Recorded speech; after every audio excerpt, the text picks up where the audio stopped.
اعوذ باللہ من الشیطان الرجیم بسم اللہ الرحمن الرحیم یا ایہا الذین آمنوا اصبروا وصابروا ورابطوا واتقوا اللہ لعلکم تفلحون۔ سورہ آل عمران کی آخری آیت میں نے تلاوت کی ہے۔ سورہ آل عمران جنگ احد کے بعد اس جنگ کے حالات پر تبصرہ کے لیے نازل ہوئی۔ مسلمانوں سے جو کوتاہیاں ہوئیں ان پر اللہ تعالیٰ نے تنبیہ کی اور جو ضروری ہدایات تھیں وہ سلسلہ میں نازل فرمائی۔ جنگ احد اسی شوال کے مہینہ میں ہوئی تھی اور ان حالات میں ہوئی کہ اللہ کے رسول علیہ السلام 1000 کی فوج لے کر مدینہ سے نکلے۔ عبداللہ بن ابی اور اس کے ساتھی بھی جو منافقانہ اسلام میں داخل ہو گئے تھے وہ بھی ساتھ ہی تھے، مگر راستہ میں جا کر نامرادوں نے سازش کی، 300 آدمی الگ ہو گئے اور واپس آ گئے کہ یہ کوئی جنگ ہے، اتنے تھوڑے عمر وہ 3000 کا لشکر آ رہا، یہ موت ہی ہے نا جس کی طرف ہمیں لے جا رہا۔ ایسا پیٹھ میں چھڑا گھونپا کہ اگر اللہ تعالیٰ حوصلہ نہ دیتا تو قرآن مجید میں ذکر آیا اور وہ 2 قبیلے خوش ہوئے کہ چلو غلطی تو ہم سے ہونے لگی تھی، مگر اللہ نے جو ہمیں کہا نا کہ اللہ ان کا ولی واللہ ولیہما، یہ ان کے لیے اللہ ان کا دوست، بنو سلمہ اور بنو حارثہ، وہ 2 اچھے قبیلے بھی جو بدل ہو گئے کہ 300 آدمی جا رہے ہیں، اب کیا یار جنگ کی طرح، مگر دوسرے لوگوں نے انہیں سمجھایا کہ یہ تو منافق تھے، بے ایمان تھے، ان سے کیا توقع تھی، انہوں نے فریب کرنا تھا، کلی آپ کیوں ڈنگار ہیں، تو وہ ثابت قدم ہو گئے۔ وہ بھی ذکر قرآن مجید نے کیا کہ 2 گروہ جو تھے وہ پھسلنے لگے تھے، اللہ ان کا ولی تھا، ان کو بچا لیا، نیتیں نیک تھیں، سنبھل گیا۔ تو پھر رسول کریم علیہ السلام نے ایک درہ تھا جس کی طرف سے خطرہ تھا کہ ادھر سے نا دشمن پشت کی طرف سے حملہ کر دیں، وہاں 50 سواروں کو بٹھا دیا کہ تم 50 تیر اندازیاں بیٹھ جاؤ، اگر یہ ادھر سے لوگ آئیں تو تم ان کو روکنا، اور انہیں یہ ہدایت فرمائی کہ ہم جیت جائیں یا ہاریں درہ نہ چھوڑنا۔ حضرت عبداللہ ابن جبیر رضی اللہ عنہ کے امیر ہو گئے، 50 وہ سپاہی ہو گئے، مگر اللہ تعالیٰ نے اپنے وعدے کے مطابق جب مسلمانوں کو فتح دی، کفار بھاگ کھڑے ہوئے، مسلمان مال غنیمت اکٹھا کرنے لگے، ان کے بڑے بڑے سردار بھی مارے گئے، مگر وہ جو بیٹھے ہوئے تھے آدمی سیدتم الرسول، ان سے حضور کے حکم کی نافرمانی ہوگی۔ 40 آدمی جو تھے انہوں نے کہا اب یہاں بیٹھنے کا کیا فائدہ، چلو ہم بھی مال غنیمت اکٹھا کریں۔ وہ امیر جو تھے حضرت عبداللہ بن زبیر بہت روکتے رہے کہ حضور کی کیا ہدایت تھی، جیتیں یا ہاریں تم درہ نہ چھوڑنا، نہیں مانے۔ 10 آدمی رہ گئے۔ یہ خالد بن ولید ان دنوں میں کافر ہی تھے، انہوں نے گھوڑوں کا دستہ لیا اور چکر کاٹا، ادھر سے آ گئے۔ مسلمان بے فکر مال اکٹھا کر رہے تھے، 10 آدمی بیٹھے تھے، انہوں نے مقابلہ کیا مگر شہید ہو گئے، روک نہ سکے۔ اب انہوں نے آ کر جب تلواریں مارنی شروع کی، لوگوں کی ہوش ہی گم ہو گئی، کسی کو پتہ ہی نہ رہا کہ یہ کیا بنا۔ اب جدھر کسی کا منہ ہوا بھاگ کھڑا ہوا۔ اللہ کے رسول علیہ السلام بھی زخمی ہوئے۔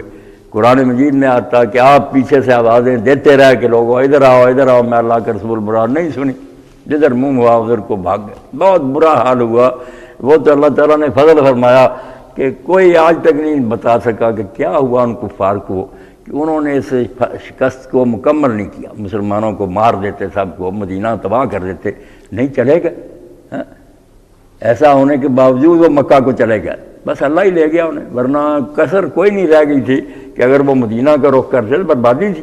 تو اللہ تعالیٰ نے پھر یہ صورت اتاری، کیونکہ کئی جو بے ایمان لوگ تھے وہ پروپیگنڈا کرنے لگے کہ وہاں بدر کے موقع پر کہتا تھا اللہ نے فرشتے اتارے مدد کے لیے، اب کہاں گئے فرشتے؟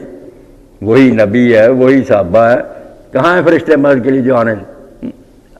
تو اللہ نے کہا نہیں بھائی تم دیکھ لو کہ اللہ تعالیٰ نے جو وعدہ کیا تھا پورا نہیں کیا، تم قتل کر رہے تھے ان کافروں کو، بعد میں جب تم نے اللہ کے رسول کی بات کو رد کر دیا، اس پر نہ رہے، تو نتیجہ سامنے آنا ہی تھا۔ یہ اب تمہارے اپنے ہاتھوں کی کمائی ہے، اللہ کو دوش نہ دو، نہ کوئی الزام اللہ پر رکھو، اللہ کے وعدے سچے۔ تو سنبھالا۔ یہ صورت جو ہے پوری اسی بارے میں آئی۔ شہیدوں کو بھی کہا کہ جو 70 مارے گئے ان کے گھر والوں کو کیوں بد دل کرتے پھرتے ہو کہ تمہاری عورتیں بیوہ ہو گئیں، بچے یتیم رہ گئے، 11 آدمی کے پیچھے لگنے سے کیا فائدہ ہوا؟ اللہ نے کہا نہیں، وہ جنت میں خوش ہیں۔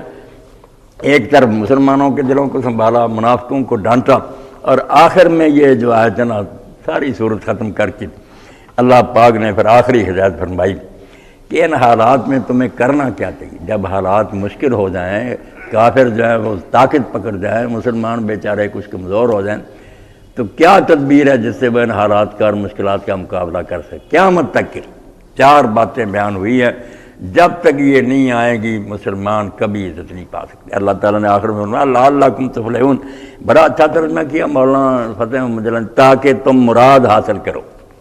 ہم کامیابی کیا دیتے ہیں؟ کامیابی بھی کام کیا ہوتا؟ مراد. جو کچھ آدمی چاہتا ہے اس کو فارسی میں کہتے ہیں کام یابی، پا لینا، مراد پا لینا، کہ جو وہ چاہتا تھا اس کو حاصل ہو گیا. تو اللہ کہتا ہے اپنے مقصد میں کامیابی چاہتے ہو نا، کہ ہمیں دنیا میں بھی غلبہ اور عزت حاصل اور اللہ بھی خوش ہو جائے، تو پھر یہ 4 کام کرو، جن میں سے پہلے فرمایا یا ایھا الذین آمنوا. جو بات ہم پڑھتے رہتے ہیں کہ مولوی صاحب نے فرمایا پہلی بات ہے ایمان.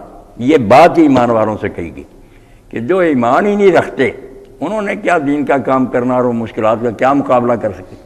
ایمان ہے یقین راسخ، دل کی تہوں میں جمی ہوئی ہے بات کہ جو کچھ اللہ رسول نے کہا سچ، اس میں ذرا شک نہیں، شبہ نہیں. انکار جو کفر اور جھوٹ ہو ذرا گنا کہ مانتے ہی نہیں، جو مانے مگر شک میں ہوں کہ خدا جانے یہ باتیں صحیح ہے. یہ بھی تھوڑ جلے لوگ، مولانا نے کہا تھوڑ جلے، کچھ نہیں کر سکتے. یہاں ان لوگوں کی ضرورت ہے جو بالکل اپنے ایمان میں راسخ ہیں. شبہات اور وسوسے ان کے ایمان کو ہلا نہیں سکتے. بڑے بڑے فلسفے اور دانشور بکتے رہنا ان کے عقیدے کو ہلا نہیں سکتے. اب تاریخ اسلامی میں جو واقعہ آتا ہے کہ حضرت ابوبکر رضی اللہ تعالیٰ عنہ کو ابو جہل ملا. ابو جہل نے سن لیا تھا اللہ کے رسول علیہ السلام سے کہ آپ نے فرمایا میں رات ہی مسجد اقصیٰ گیا ہوں، آسمانوں پر گیا اور رات ہی واپس آ گیا. اس نے کہا اب ابو بکر کو ہلانے کے لیے یہ واقعہ کافی ہے. پہلے نہیں مانتا تھا کہ اس شخص کا دماغ خراب ہے، اب تو مانے گا کہ مسجد اقصیٰ کا سفر ہی جو ہے 1 مہینہ جانے میں لگتا ہے، 1 مہینہ آنے میں، اور آسمانوں کا. تو گیا اور اس نے حضرت ابوبکر رضی اللہ عنہ سے ملاقات کی اور کہنے لگا کہ آپ نے سنا ہے کہ آپ کا ساتھی کیا کہتا؟ اس نے کہا کیا کہتا؟ بات سنائی. تو حضرت ابوبکر رضی اللہ عنہ نے پوچھا کہ کیا وہ ایسا کہتا؟ تو ابو جہل کو کچھ نا خوشی ہوئی. اس نے کہا نہیں، اگر تمہیں شک ہے میرے ساتھ چلو، وہ حتیم میں کھڑا بیان کر رہا. اس نے تو سمجھا نا کہ یہ اس نے جو پوچھا نا کہ کیا وہ کہتا، شاید یہ ڈگمگانے لگا. مگر جب یہ بات کہی چل کر پوچھ لو تو انہوں نے کہا صدیق اکبر رضی اللہ عنہ نے کہ اگر وہ ایسا کہتا ہے تو بالکل سچا. لائن قالہ صدق، اگر کہا ہے انہوں نے بالکل سچ کہا. ہم تو اس سے بھی زیادہ عجیب بات مانتے ہیں کہ بیٹھا تو اسی وقت کہتا جبریل آیا اور چلا گیا، ہم وہ مانتے ہیں. اس لیے اللہ اپنے بندے کو لے گیا تو بڑی بات، کون سی بڑی بات. تو پہلا مرحلہ ہے آمنو کا. تو پہلے مانو تو صحیح کہ جو اللہ رسول کہہ رہے سچ. اس بارے میں کوئی شخص تقلید اور پیروی نہ کرے. اسی لیے علماء اسلام نے بھی لکھ دیا ہے کہ تقلید فروع میں کسی عالم کے پیچھے جو چلنا نا، یہ مسئلے جو ہے نا آگے پھر وضو نماز وغیرہ حلال و حرام کے، اس میں ہر شخص نہیں تحقیق کر سکتا. اس کے لیے لازم ہے کہ کسی عالم سے پوچھے اور جو وہ بتائے مان لے. مگر اصول میں تقلید حرام ہے. جو بنیادی بات ہے نا کہ اللہ ہے یا نہیں ہے، ایک ہے یا زیادہ ہے، اس کی صفات کیا ہے، رسول سچا ہے جھوٹا ہے، قیامت برحق ہے یا نہیں، قرآن اللہ کا کلام ہے یا نہیں، ان باتوں میں کوئی کسی کی پیروی نہ کرے. پیروی سے تو ڈوبے کہ بہت سے لوگ کہتے ہیں ہمارے باپ دادے یہ کہتے آئے، کافر ہو کر مرے. نوح علیہ السلام سے لے کر رسول کریم علیہ السلام تک ہر نبی کے واقعہ میں یہ فکرہ دہرایا گیا ہے کہ قوم کے لوگوں نے کہا کہ جس طریقے پر ہم نے اپنے باپ دادے کو پایا اس پر نہیں. بیڑا غرق ہو گیا تقلید آواز. اور ایک جگہ سورہ احزاب میں اللہ کہتا دوزخی کہیں گے انا اطعنا سادتنا و کبراء. 2 بیان ہوئے، ہم نے اپنے سرداروں اور بڑوں کی بات مانی تو آج اس دوزخ میں آ گئے. سادتن کیا؟ سردار یہ ہیں جو صدر بن جاتے ہیں، وزیر اعظم بن جاتے ہیں، لیڈر بن جاتے ہیں. یہ سادتنا جو ہمارے سردار بنے ہوئے ہیں ان کے پیچھے لگے رہے. و کبراء بڑے، یہ پیر ہیں، مولوی ہیں، پچھلے مرے ہوئے جو ہے نا وہ. اس لیے ہر گروہ یہ مانتا کہ جو عقیدے ہیں نا ان میں تقلید نہیں کرنی، کہندہ تم کسی کی بات ماننی ہے، اپنا دماغ استعمال کرو، پوری طرح سوچو. اور وہ عقیدے ہیں بھی ایسے سادہ صاف ستھرے کہ اس کے لیے کسی علم کلام اور منطق اور فلسفہ کی ضرورت نہیں. سادہ سی باتیں. امام ابو حنیفہ رحمۃ اللہ علیہ کا زمانہ تھا، عباسی دربار تھا، دہریہ آ گیا. اس دہریے نے کہا کہ اپنے بڑے عالم کو بلاؤ میرے ساتھ مناظرہ کرے. کہاں ہے اللہ؟ میں نہیں مانتا. تو خلیفۃ المسلمین نے پیغام بھیج دیا. امام صاحب بہت دیر سے پہنچے. تو دہریہ کہنے لگا امام صاحب آپ نے ہمیں بڑا پریشان کیا, بڑی دیر سے آپ کا انتظار کریں. فرمایا یار تجھے پتہ ہوگا میرا مکان دریائے دجلہ کی دوسری طرف ہے, شاہی محلات ادھر ہیں. میں جب دریا کے کنارے آیا ہوں تو وہاں کشتی کوئی نہیں, نہ کوئی ملا تھا نہ کشتی تھی. میں حیران تھا, پل بھی نہیں تھا, کیسے دریا پار کروں, تیرنا میں نہیں جانتا. تو وہاں پھر میرے دیکھتے دیکھتے ایک عجیب بات ہوئی کہ لکڑی کا ایک پودا آیا, آڑے چلنے لگے, بالکل تختے ٹھیک ٹھیک چر گئے, پھر وہ آپس میں جڑ گئے, میخیں لگ گئیں, کشتی تیار ہو گئی, چپو آ گئے, وہ خود بخود چلنے لگی. میں بیٹھ گیا, یہ نظارہ میں دیکھتا رہا, اس میں دیر لگی. تو اس نے سننے کا خلیفۃ المسلم اس کذاب کو بلایا, اتنا بڑا جھوٹا کہ تختے چل گئے, چھوڑ گیا, کشتی بن گئی. کبھی ایسا ہوا؟ امام نے فرمایا 4 فٹ کی کشتی نہیں بنتی نہ جڑتی. یہ عرش عظیم سے لے کر تحت ثری تک اتنی بڑی کائنات, ہر پرزہ اپنی جگہ فٹ اور ایک دوسرے سے مل کر کام کر رہا, رفتاریں مقرر ہیں, فاصلے مقرر ہیں, اپنی جگہ نہیں بدلتے. پتہ نہیں کروڑوں اربوں سالوں سے یہ نظام بن سکتا؟ کشتی نہیں بن سکتی, یہ تیری کھوپڑی نہیں مانتی. اتنا بڑا جہان بنے اور چلتا رہے. تو اس لیے اللہ کہتا ہے پھر لا شک فاطر السماوات. کیوں دلیلیں دیتے ہو کہ اللہ کے بارے میں شک ہو سکتا؟ جب یہ دنیا نہیں تھی بنی ہے تو بنانے والے کے بغیر بن ہی نہیں سکتی, بنانے والا ہی تو بنی ہے. اس لیے اللہ کہتا ہے کہ جو ہے نا دین کے اصول ان میں تقریر کی ضرورت نہیں, سادہ سی بات. آخرت کیا ہے کہ جو کچھ ہو رہا ہے اس کا بدلہ نہیں ملنا چاہیے. کچھ لوگ اچھے کام کریں انہیں انعام نہیں ملنا چاہیے. ہر آدمی کے اندر اللہ نے عدل کی فطرت رکھ دیا, انصاف کا مادہ انسان میں موجود ہے. ہر شخص یہ چاہتا ہے کہ یار اس نے قوم کے لیے اور دین کے لیے اتنا کام کیا, بیچارہ مارا گیا, اس کو کچھ نہیں ملا دنیا میں. انعام بھی چاہتا, ملنا چاہیے تھا, نہیں ملا. دوسری طرف بدماشیاں کرتے ہم دیکھتے ہیں, ہر شخص کہتا ہے کہ اس کرپٹ آدمی کو سزا ملنی چاہیے تھی, مگر اپنے اثر و رسوخ سے بچ گیا, موقع نہیں مل سکا, کسی نے سزا نہیں. اب ہر بندے کا دل تو تڑپ رہا ہے کہ ایک بیوہ کا گھر اس ڈاکو نے لوٹا, اس کی بیٹی کا جہیز لے گئے, اس کا گھر اجاڑ دیا اور کسی نے اس کی داد فریاد نہ سنی. اب ہر انسان کا دل جو ہے چیختا نہیں کہ انصاف ہونا چاہیے. تو اگر اللہ کہتا آفا نجعل المسلمین کالمجرمین, وہ سادہ سی بات ہم جب کہتے ہیں کہ حکم ماننے والے اور مجرم جو برابر نہیں ہوں گے, ایک دن ضرور صحیح سے فیصلہ ہوگا, تو کون سی بات اس میں نامعقول؟ اور اگر تم کو آنکھیں ملی ہیں راستہ دیکھنے کے لیے, دماغ ملا سوچنے کے لیے, اور تم مانتے ہو کہ چھٹی حص کے مالک بھی لوگ ہوتے ہیں جن کو چھٹی حص کہتے ہیں کہ عام لوگوں سے زیادہ یار ان میں کوئی بات ہے, وہ تو ایسی چیزیں بھی جان لیتے. تو اسی طرح اللہ کہتا ہے تم میں سے کچھ نمایاں افراد ہوتے ہیں جن کو چھٹی حص ملتی ہے, وہ نبی ہوتے ہیں, وہ ان میں قابلیت ہوتی ہے, وہ اللہ کی باتیں. یعنی دین کی کوئی بات ایسی نہیں کہ اس کے لیے بہت گہرے سوچ و فکر کی ضرورت ہو, صرف سلیم الفطر دماغ صحیح ہو اور بندہ نیت نیک سے سوچے, سب باتیں معقول. تو اللہ فرماتا ہے یا ایھا الذین, اور یہ رکوع بھی ایسا ہے, آپ لوگ بھی توجہ فرمائیں. اللہ کے رسول علیہ السلام جب صبح جاگتے پہلی بات یہ کرتے تھے, آنکھیں ملتے تھے اور یہ آخری رکوع پڑھتے تھے. اس کو یاد کریں, یہ ضرور پڑھا کریں. پورا رکوع جو اللہ کے رسول علیہ السلام نے اِنَّ فِی خَلْقِ السَّمَاوَاتِ وَالْأَرْضِ سے شروع ہو کر یاد, یہ آپ کی روزانہ کی عادت تھی کہ آنکھ کھلتے ہی پہلے کھلی فضا میں نکل کر آسمان کی طرف دیکھتے اور پڑھتے. اور اللہ تعالیٰ نے شروع میں کہہ دیا کہ اللہ کو دیکھنا, اللہ نظر نہیں آ رہا کہ یہ آسمان بنے ہوئے ہیں, بے شمار اس میں کرے ہیں, تمہاری زمین سے لاکھوں گنا بڑے ہیں, گرتے نہیں ہیں, سارے چل رہے ہیں. اور زمین اتنی بڑی پھیلی ہے, اس میں پہاڑ ہیں, معدنیات ہیں, نباتات ہیں, اور واختلاف اللیل والنہار, دن آ رہا ہے رات آ رہی ہے, باقاعدگی سے جا رہے ہیں, ان کے ایک منٹ میں فرق نہیں پڑتا. لا یات لأولی الالباب, جن کی عقلیں درست ہیں, جن کے دماغ خراب نہیں ہیں, ان کے لیے ان چیزوں میں بے شمار نشانیاں, ذرے ذرے میں نشانیاں. آگے فرمایا وہ کھڑے بیٹھے لیٹے ہر حال میں اللہ کو یاد رکھتے ہیں اور وہ سوچتے رہتے ہیں. زمین و آسمان کی ایک ایک شے کو دیکھتے ہیں. ڈاکٹر حضرات دوائیوں کا بتا رہے ہیں کہ یار یہ بوٹیاں بھی بیکار نہیں ہیں, یہ پتھر بھی بیکار نہیں, یہ اس لیے بنے. دوسری طرف سائنسدان بتا رہا کہ یہ اس لیے پودا پناہ. ہر چیز میں تو حکمت نظر آ رہی ہے. تو سوچنے کے بعد وہ پکار اٹھتے ہیں ربنا ما خلقت ھذا باطلا, اے اللہ جب اس دنیا کا ایک ذرہ بھی بیکار نہیں ہے تو کبھی نہیں ہو سکتا یہ سارا جہان ایک کھیل تماشا ہو, ضرور ایک دن بدلہ ملے گا. سبحانک, تو فضول کام کرنے سے پاک ہے. فقنا عذاب النار, ہمیں اس دن بچا لینا آگ سے جس میں نظر انصاف ہوگا.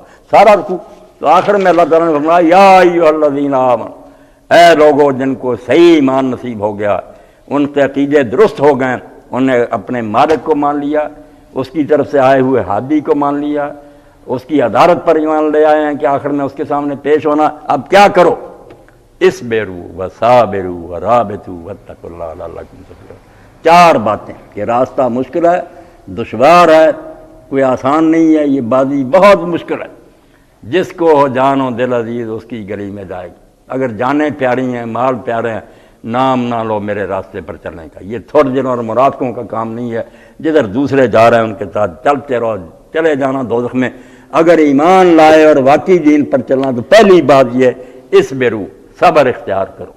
اب صبر قرآن پڑھا اتنا زور دیا اللہ نے، سب کہیں کہ اللہ صابروں کے ساتھ ہے، کہیں کہ صبر والوں سے محبت رکھتا ہے، کہیں کہتا اگر صبر کرنے والے تم ہوگے تو ایک مسلمان 10 کافروں پر غالب ہے، سورہ انفال میں کہتا۔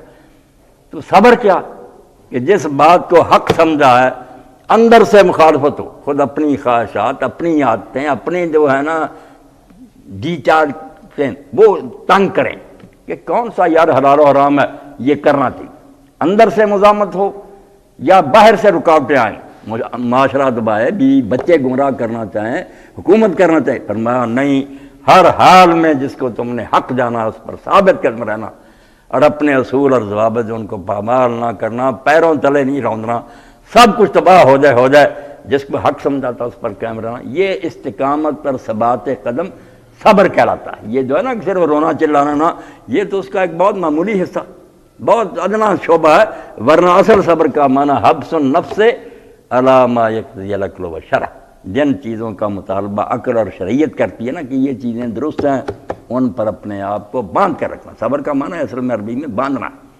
اس لیے جو جانور باندھ لیا جائے نا کہ وہاں باندھ لیا اور پھر لوگ تیر چلاتے تھے، نشان بنا لیتے مسبورہ، حضور نے کہا ظلم کرتے ہو، جانوروں پر کو نشانہ بناتے، مسبورہ باندھا ہوا۔ اس لیے جو قتل بھی کیے جاتے تھے جکڑ کر، بیچاروں کی گردنیں کاٹی جاتی، میدان جنگ میں نہ مارتے، اس کو بھی کوچلا صبر کہ باندھ کر بیچارہ قتل کیا گیا۔ تو اللہ نے کہا باندھ لو اپنے آپ کو کہ جو صحیح سمجھ لیا نا، اب سب کچھ جاتا رہے، کاروبار کا نقصان ہو، پیشے کو نقصان پہنچے، دوست ساتھ چھاڑ دیں، نہیں، اللہ کے دین پر جمے رہنا، اے ایمان والو ڈٹے رہنا۔ اور دوسری بات ہے صابرو، صبر اپنے آپ میں، مصابرہ یہ اس میں دونوں شامل ہیں کہ مخالف بھی ہیں، دوسروں سے ٹکر ہے، اب ان کے مقابلہ میں ثابت قدم رہنا۔ یہ اپنے آپ میں ثابت قدم رہنا تھا کہ اپنے اصولوں سے نہیں ہٹنا، اب جب دوسروں سے مقابلہ ہوا تو فرمایا میدان جنگ میں وہی جیتے گا جو ثابت قدمی میں دوسرے سے بڑھ جائے گا۔ کافر ثابت قدمی دکھانا چاہیں گے، بہادری اور حوصلہ کہ ہم نے نہیں میدان چھوڑنا۔ اب ان کے مقابلہ میں کہتا ہے وَصَابِرُوا، جب دشمنوں سے مقابلہ ہو تو وہاں ان سے زیادہ ثابت قدمی دکھاؤ۔ یہ جنگ اصلوں سے اور صرف ہتھیاروں سے نہیں جیتی جاتی، نہ تعداد سے جیتی جاتی ہے۔ اللہ نے جو آیت میں نے سورہ انفال کی پڑھی، فرمایا 10 صابر ہوں گے تو 1000 پر غالب آئیں گے، 20 ہوں گے 200 پر غالب۔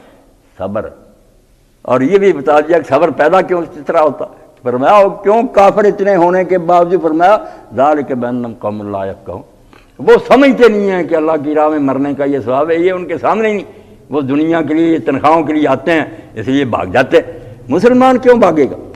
وہ جیتے یہ مارا جائے، اس کے لیے تو دونوں نفع احد الحسنیین، وہ سمجھتا میں یا مر جاؤں یا میں جیت کر واپس لوٹوں، بلکہ اس کی نگاہ میں تو مرنا زیادہ محبوب ہوتا نا کہ جینے کا کیا فائدہ اللہ کی راہ میں جان دے جائیں۔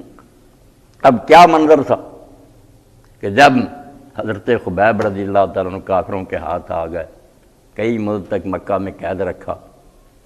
اب جن کے مارے تھے انہوں نے جنگ بدر میں انہوں نے اعلان کیا تھا کہ ہمیں کوئی لا دے نہ خبیب ہے تو ہم اس کی کھوپڑی میں شراب پینا چاہتے ہیں، قتل کر کے کھوپڑی نے اتار کے اس میں شراب پئیں گے، ہمارے بڑے اس نے مارے۔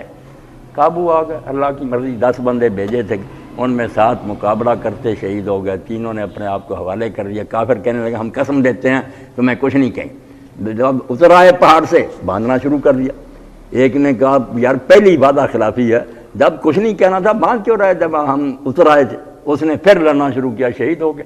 2 جو ان کو مکہ لے گئے، زید بن دسنا کو اور ان کو حضرت خبیب قید کر لیے۔ تو قید کے زمانہ میں بھی اللہ تعالیٰ مدد کرتا تھا۔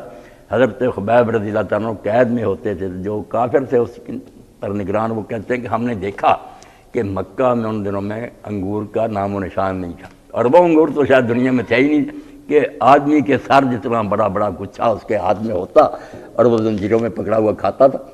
حضور علیہ السلام نے فرمایا وہ غیب سے اس کو رزق دیا جاتا، اور انہوں نے ان کافروں سے کہہ دیا کہ مجھ پر احسان کرنا، جس دن تم بتوں کے نام کا پکاؤ نہ کوئی کھانا، اس دن میں بھوکا رہوں گا، وہ نہ مجھے دینا، میں حرام نہیں کھانا چاہتا۔ اور وقت آیا پھر ان کی حجامت بڑھ گئی تھی، ان کی ایک عورت سے کہا کہ مجھے ذرا نا ہتھیار دے دو، اس طرح وہ لے کر بال موننا چاہتے تھے، اب اس طرح ان کے ہاتھ میں تھا، ان کا بچہ کھیلتا آ گیا، انہوں نے گود میں لے لیا پیار کرنے میں، اور عورت نے جب دیکھا اس نے چلانا شروع کیا کہ بچہ تو اب گیا، ہتھیار ہے اس کے ہاتھ میں، دشمن ہے، بچہ ہے، اب ذبح کر دے گا۔ آپ نے فرمایا بہن تو کیوں پریشان ہوتی ہے، میں نے جس کو اپنا ہادی مانا ہے اس نے بچوں اور عورتوں پر ہاتھ اٹھانے کو حرام کہا، میں نے تو صرف اس لیے کہ میرے بھی بچے تھے، یہ آ گیا، پیار آ گیا، ورنہ کیوں ہم بچوں کو قتل کریں۔ تو بہت بری طرح پھر تنعیم لے گئے، رسہ گلے میں ڈالا، درخت کے ساتھ لٹکا دیا، 50 آدمیوں نے نیزے ہلکا بنا کر اسی وقت جسم میں لیٹ دیے، تڑپ کر بیچارے جان دے گئے۔ تو اس وقت نظر دوڑائی کہ اب کس سے کہوں، یہاں کون حضور تک سلام پہنچائے گا؟ تو وہاں پھر اللہ سے کہا کہ اللہ تو کر سکتا، میرا سلام تو میرے حضور تک پہنچا۔ حضور کو کوئی خبر نہیں تھی کیا بنا ان کا۔ اس وقت مسجد میں حضور تشریف فرما تھے، جب آپ کی آنکھوں سے آنسو بہے اور آپ نے کہا وعلیکم السلام ورحمۃ اللہ، لوگوں نے کہا کس کو آپ نے تو لٹکا دیا گیا۔ وہ بات کیا تھی کہ جب آخر میں ابو سفیان نے کہا کہ خبیب سچ بتا کہ اب تو تیرا جی چاہتا ہوگا کہ میں کس مصیبت میں پھنس گیا، میں اپنے بال بچوں میں آرام سے بیٹھا ہوتا، نعوذ باللہ محمد سے جو جی چاہتے لوگ کرتے، میں کیسے جھگڑے میں پڑ گیا۔ انہوں نے کہا توبہ توبہ توبہ، کون تجھے سمجھایا کہ ایمان کیا ہے، تو یہ کہتا اللہ کی قسم میں یہ بھی برداشت نہ کر سکتا کہ میں تندرست بیٹھا ہوتا اور میرے نبی کے پاؤں میں کانٹا چبھ جاتا۔ کہا پھر کوئی خواہش، اس نے کہا خواہش یہی ہے کہ مجھے 2 رکعت نماز پڑھنے دو۔ 2 رکعت نماز پڑھی اور جلدی پڑھی، اور بعد میں کہا آج کی نماز میں جو لطف آ رہا تھا ساری زندگی نہیں آیا، کہ جان دی ہوئی اسی کی تھی، حق تو یہ ہے کہ حق ادا رہا، مگر میں ڈر گیا کہ یہ کافر کہیں گے اب جان بچانے کے لیے نماز لمبی کرتا۔ تو اللہ کہتا کافر چونکہ یہ سمجھ نہیں رکھتے کہ مرنا نہیں اصلی زندگی ہے، بعد میں شروع ہوتی، مومن مانتا، اس لیے وہ کیوں بزدل ہوگا۔ تو فرمایا صبر کرو، پہلے دین کے جو احکام ہیں نا، حدود اور ضوابط، ان پر پکے رہو۔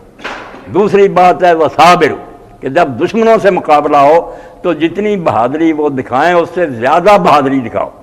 اور تیسری بات کہی ورابط، جو اس دن بھی دوست آئے نہیں بس نبی اور اس کے ساتھ پہلے دینی چاہیے للکار دے۔ اللہ نے کہا ورابط، جس طرح یہ ہے نا روحانی تیاری ضروری کہ ایمان مضبوط کرو، مادی بھی ضروری ہے، اسلحہ ہونا چاہیے، خواہ ٹکرے لیتے رہو۔ رابط، مرابطہ کیا تھا اس زمانے میں؟ رابط الخیل، گھوڑے باندھتے تھے، جنگ کے لیے گھوڑے تیار دروازوں پر کھڑے ہیں، پالے ہوئے ہیں، جب اعلان ہوتا کہ نکلو گھوڑے لے کر نکل پڑتے، تو یہ مرابطہ ہوتا جنگ کے لیے تیاری، اسلحہ ٹھیک ہے، اب گھوڑے نہیں ہیں، ٹینک اور ہتھیار۔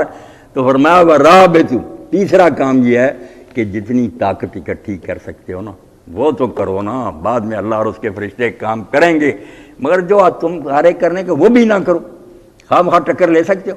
مکہ میں اللہ روکتا رہا، کفو ہے دیکھو، ہاتھ روک کے رکھو، جب کچھ طاقت ہوگی اجازت دے دی۔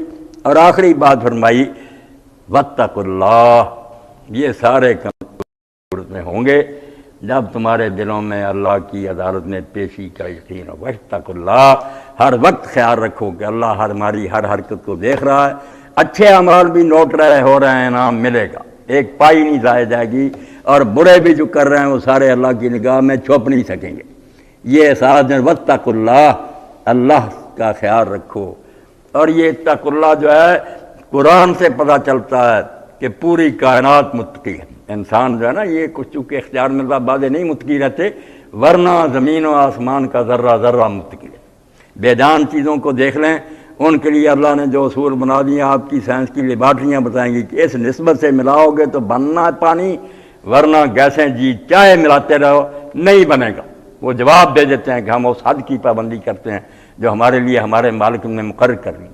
آسمان کے ستارے ہیں، سورج اور چاند ہے، جو ان کے لیے راستے بن گئے ہیں، جو مدار بن گئے، جس کا انڈے کی طرح کا وہ انڈے کی طرح کے پر سفر کر رہا، جس کا گول ہے وہ گول پر کر رہا، جس کا لمبا لمبا راستہ کئی سالوں 100 سال کے بعد وہ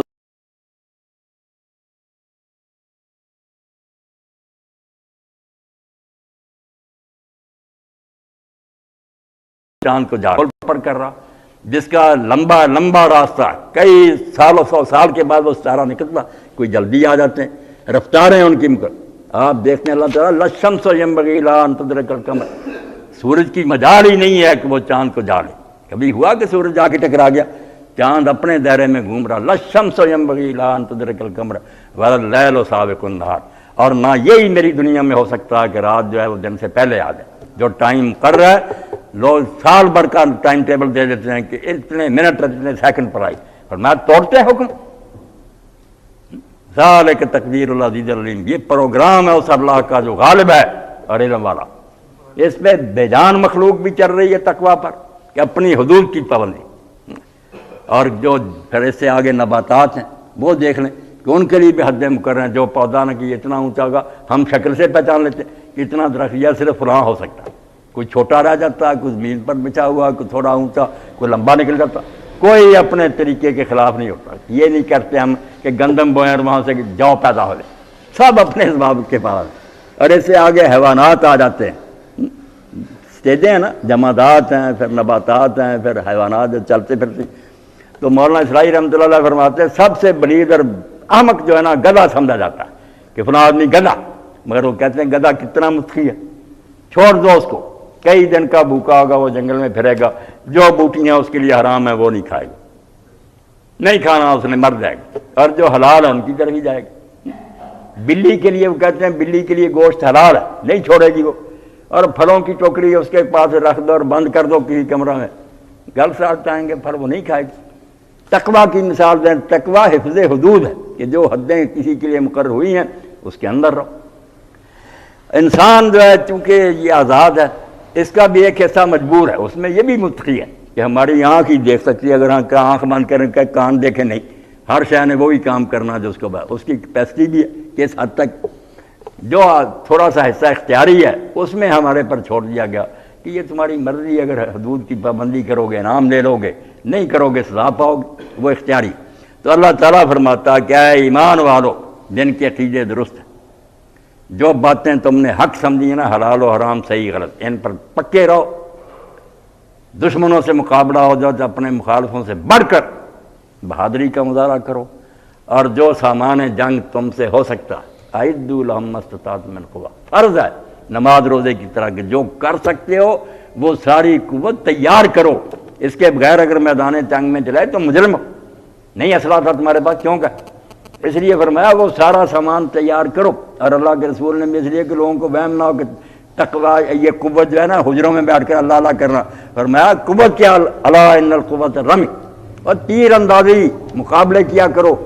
جمعہ کی نماز کے بعد میدان میں مقابلے ہوتے، پھر جیسے نماز پڑھائی حضور جاتے، پارٹیاں بنی ہوئی، مقابلہ ہو رہا، وہ جیت رہا وہ ہار رہا، حضور بھی ایک پارٹی کے ساتھ کھڑے ہو گئے، دوسرے بیٹھ گئے، انہوں نے تیر رکھ لی، فرمایا کیا وجہ ہوئی؟ انہوں نے کہا اب یا رسول اللہ ان کے ساتھ ہیں، اب ان کا مقابلہ ہم کیا کریں؟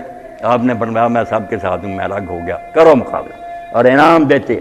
گھوڑے دورائے جاتے، جو ٹرین تھے وہ کئی میل سے، جو ابھی ان لگ تھے وہ ایک میل دوڑ ہوتی، مسجد بنی زریق تھی، یہ عبادت تھی۔ اس کو یہ نہیں سمجھا جا لگی یہ عبادت نہیں، صرف تسبیحیں نہیں گردانی، یہ جنگ کے لیے تیاری۔ گھوڑے دوڑے آتے، دیوار چھوٹی تھی مسجد بنی زریق کی، کئی پھر پھلانگ جاتے، اندر بھی داخل ہو جاتے، حضور پھر شاباش دیتے، ان کی گردنیں جو ان کو پیار دیتے۔ تو یہ انعام باقاعدہ اس کے لیے مقرر کیا گیا کہ جو جیتے گا اس کو اتنا انعام دیں گے۔ تو اللہ فرماتا ہے جنگی تیاری کرو، اور پھر واتقوا اللہ، دلوں میں یہ بات بٹھا لو کہ جو اچھا یا برا کام تمہارا ہو رہا یہ رائے گا نہیں جائے گا، فضول نہیں جائے گا، اس کا نتیجہ بالکل ایک دن تمہاری جھولی میں آ جائے گا۔ لعلکم تفلحون، پھر توقع ہو سکتی ہے، امید ہو سکتی ہے اگر یہ کام تم کر لو کہ تم مراد پا جاؤ اور کامیابی حاصل کر لو، یہاں بھی اور آخرت میں بھی۔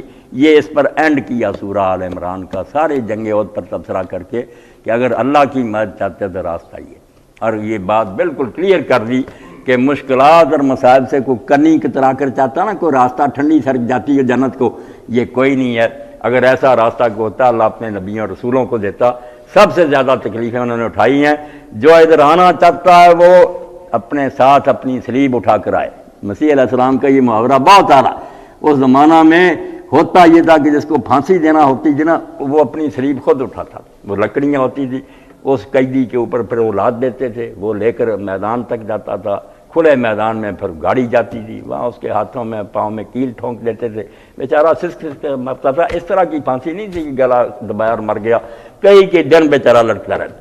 تو اپنی سلیب اٹھانا اپنی موت کی تیاری۔ تو عیسیٰ علیہ السلام فرماتے ہیں جو میرے ساتھ آنا چاہتا ہے وہ اپنی سلیب اٹھا دے، وہ تیاری کر لے کہ ایک وقت آئے گا کہ پھر ظلم یہ کریں گے لوگ، اگر کر سکتا تو آئے ورنہ گھر میں بیٹھے۔ اللہ کے رسول علیہ السلام نے کیسے پیارے انداز میں سمجھایا، بہت اچھا انداز آپ نے اختیار کیا کہ اللہ نے جب جنت اور دوزخ پیدا کیے تو جبریل امین کو کہا کہ دیکھ کر وہ سیر کر کے آئے تو کہا بتاؤ کیسا ہے؟ انہوں نے کہا اللہ کوئی بندہ جنت میں جائے بغیر نہیں رہے گا اور دوزخ میں کوئی نہیں جائے گا۔ پھر کہا جاؤ، دیکھ کر آئے، پوچھا کہا جنت میں کوئی نہیں جائے گا، سب دوزخ میں جائیں گے۔ فرمایا کیا فرق پڑ گیا؟ کہا جنت میں جو کچھ ہے تو وہ ایسا کہ ہر عقل مند آدمی اس کے لیے مر جائے کہ حاصل کرو اس کو، مگر حفت الجنت بالمکارہ، گرد جو بال لگا دی گئی ہے نا، جو پار کر کے اندر جانا وہ ناگوار باتوں، ایسی چیزیں جو بندوں کو پسند نہیں ہوگی، مشکلات ہیں راستے میں۔ اور دوزخ جو اندر تو ایسا ہی ہے کہ کان میں بھینک بھی پڑ جائے سن لے، کیوں عقل مند آدمی ادھر کا رخ کرے، مگر حفت النار بالشہوات، دوزخ کے گرد جو ہے نا باڑ، وہ ہے من پسند باتوں، شوق پورا کرتے کرتے چلے جائیں گے۔ یہ امتحان خدا نے رکھ دیا کہ جنت، اللہ کے رسول علیہ السلام فرماتے ہیں کمال کر دیا آپ نے، الا ان صلۃ اللہ الغالیہ، سن لو اللہ اپنا سودا سستا نہیں بیچ رہا، اللہ کا سودا بہت مہنگا ہے، بہت قیمتی ہے۔ الا ان صلۃ الجنہ، اللہ کا وہ سودا جنت ہے۔ اتنی بڑی بادشاہ دینی ہمیشہ کی، خام خواہ نہیں ملنی، قربانیاں دینی ہیں۔ اور دوزخ جو اندر تو مصیبتیں ہی مصیبتیں ہیں، مگر راستہ لذتوں سے بھرا ہوا، مزے کرتے کرتے ٹہلتے ٹہلتے چلے جاؤ۔ یہ آخری آیت ہے سورہ آل عمران کی کہ ایمان والو اپنے اصولوں پر جم جاؤ، دشمنوں سے مقابلہ ان سے زیادہ بہادری کا مظاہرہ کرو، جتنا سامان جنگ اکٹھا کر سکتے ہو وہ پہلے کرو، اور پھر اللہ تعالیٰ پر یقین رکھتے ہوئے کہ ہم اس کی عدالت میں جائیں گے، وہاں صلہ مل جائے گا، قدم اٹھا دو، پھر انشاءاللہ کامیابی ہے۔ وآخر دعوانا الحمدللہ رب العالمین، وصلی اللہ تعالیٰ علی خیر خلقہ سیدنا مولانا محمد وآلہ وصحبہ۔